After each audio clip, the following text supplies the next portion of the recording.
महानगर सांबादिक संघर एक बैठक ओम्पी डाकबंगला परिसर में अनुष्ठित हो जाइछि। एही बैठक में पूर्व निर्धारित नियम अनुसार 2024-25 निमंते संघ पुनर्गठित होइछि।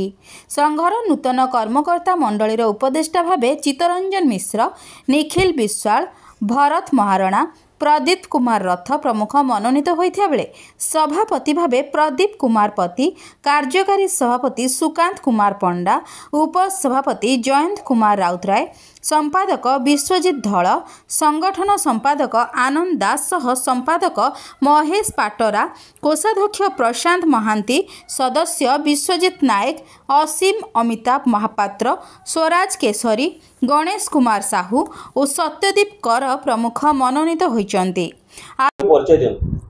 सुकांत चंद्र पंडा संवादर सांबादिक तथा आमर महानगर सांबादिक संघर कार्यकारी सभापति। कौन कहे आज आपणकर गोटे छोट सभार आयोजन करा कौन निष्पत्ति निगला से सभा आमर पूर्व गत रविवार दिन आम संघर गोटे मीटिंग होइतला। से 11 जन सदस्य जोग देइथिले एवं नूतन भाव आमर से संघ गठित होला।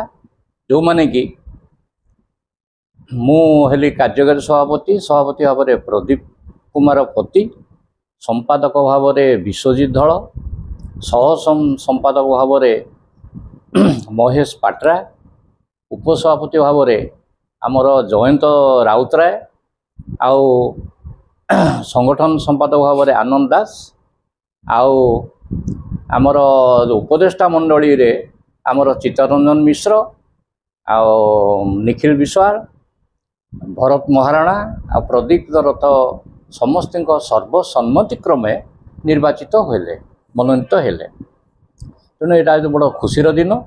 आगामी दिन में आमर संघ पंजीकरण हो बोली आज आलोचना है एवं आसंता 30 तारीख दिन संघर गोटे मीटिंग हम।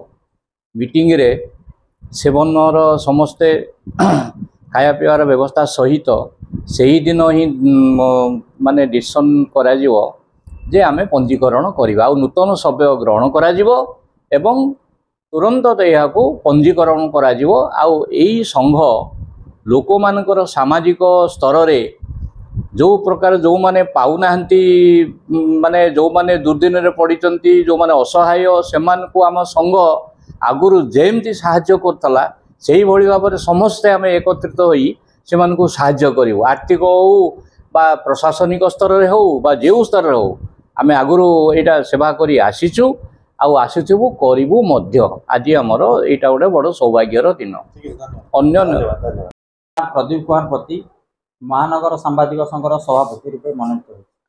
कौन कहे आज गोटे छोट सभार आयोजन करा आपणकर कौन आगक निर्देश सब आमर नियम अनुसार प्रति वर्ष सांबादिक महानगर सांबादिक संघर नूतन कर्मकर्ता निर्वाचित होता है। वर्ष निर्वाचित होती वर्तमान जो निर्वाचित हेले नूतन संघ सदस्य माने ए संघरे आमर सान भाई मान प्राधान्य आम देचु एवं तांकु मध्य बड़ बड़ पदवी रे जो पदवी रे साधारणतः सीनियर माने बसता आम सान भाई मान आम बसई। कारण हूँ ए टीम रे समस्त होती सामान। सभापति दायित्व जी आम सान भाई माने संपादक हूँ कि कोषाध्यक्ष हूँ कि सदस्य हूँ अधिकार से समस्त समान सुविधा सुजोग पाइबे।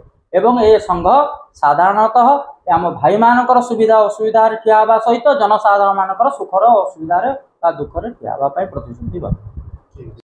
विश्वजित धल मते संघ तरफ संपादक पद दिखाई।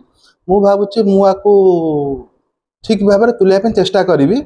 मुख्य कथा है सांबादिक बहुत गुड़ा समस्या अच्छी जो गुड़ा कि ना मालिक पूरण कर ना सरकार पूरण कर।